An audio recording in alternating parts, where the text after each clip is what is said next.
श्रीमद् भागवत महापुराण पंचम स्कंद एकोनविंशो अध्याय अर्थात पांचवा स्कंद 19वां अध्याय किम पुरुष और भारतवर्ष का वर्णन।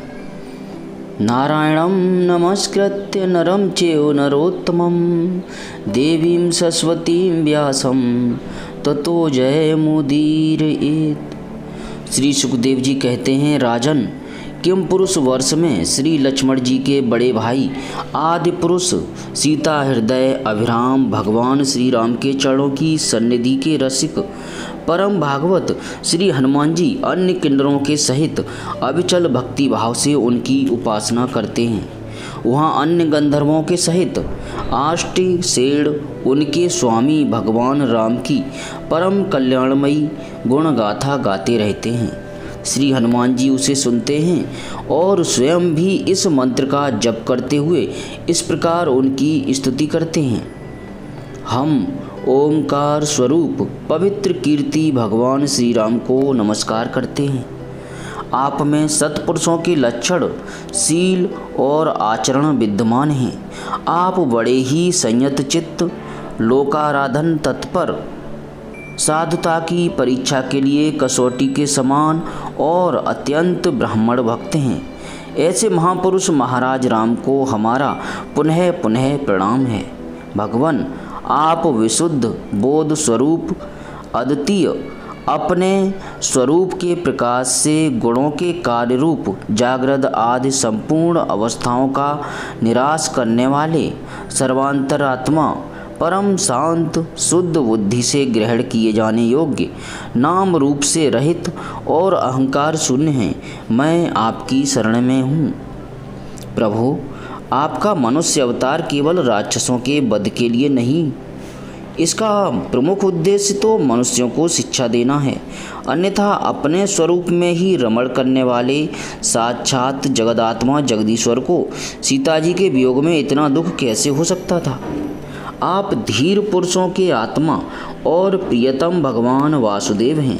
त्रिलोकी की किसी भी वस्तु में आपकी आसक्ति नहीं है।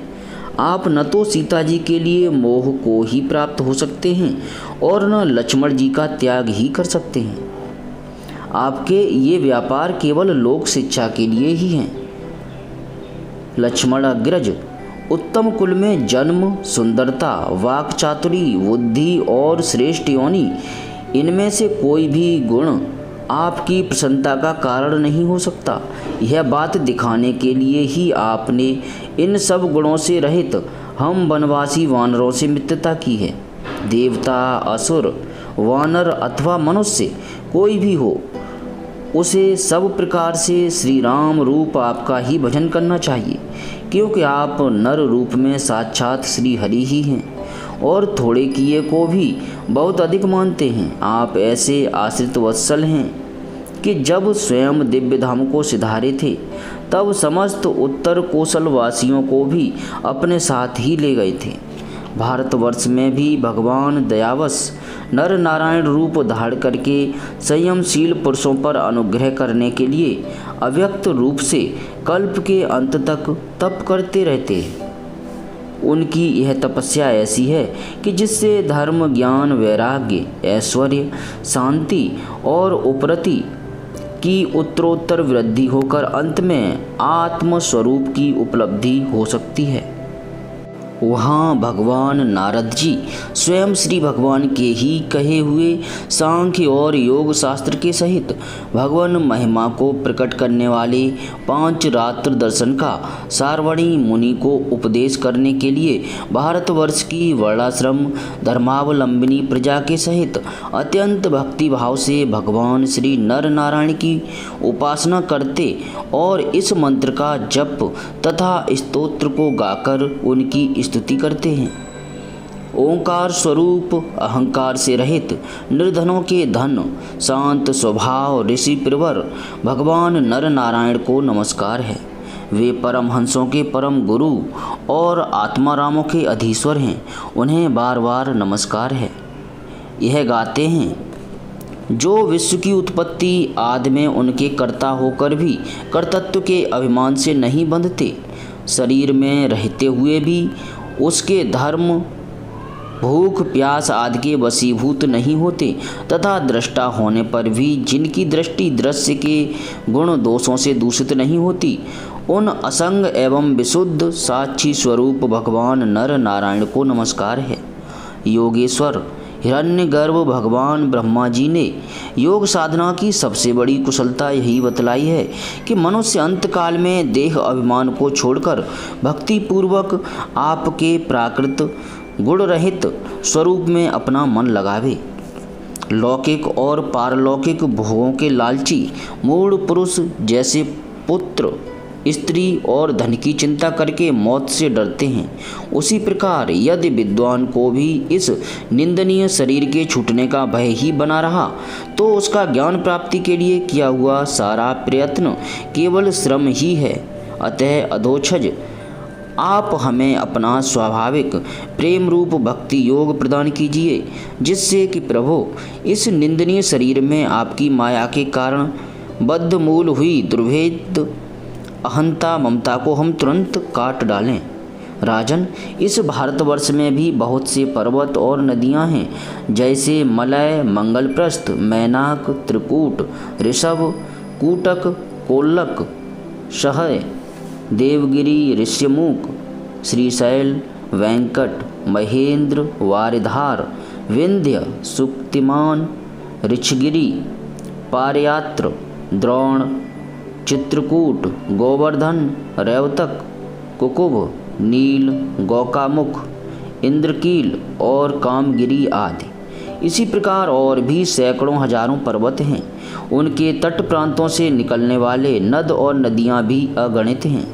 ये नदियां अपने नामों से ही जीव को पवित्र कर देती हैं और भारतीय प्रजा इन्हीं के जल में स्नान आदि करती है। उनमें से मुख्य मुख्य नदियां ये हैं: चंद्रवसा, ताम्रपर्णी, अवटोदा, कृतमाला, वैहायसी, कावेरी, वेणी, पयस्विनी, शर्करावर्ता, तुंगभद्रा, कृष्णा, वैन्या, भीमरथी, गोदावरी, निर्विंध्या, पयोष्णी, तापी, रेवा, सुरसा, नर्मदा, चर्मन्वती, सिंधु, अंध और शोण नाम के नद, महानदी, वेद स्मृति, ऋषिकुल्या, त्रिशामा, कौशिकी, मंदाकिनी, यमुना, सरस्वती, दृषदवती, गोमती, सरयू, रोधस्वती, सप्तवती, सुसोमा, शतद्रु, चंद्रभागा, मरुदवृधा, वितस्ता, असिकनी और विश्वा।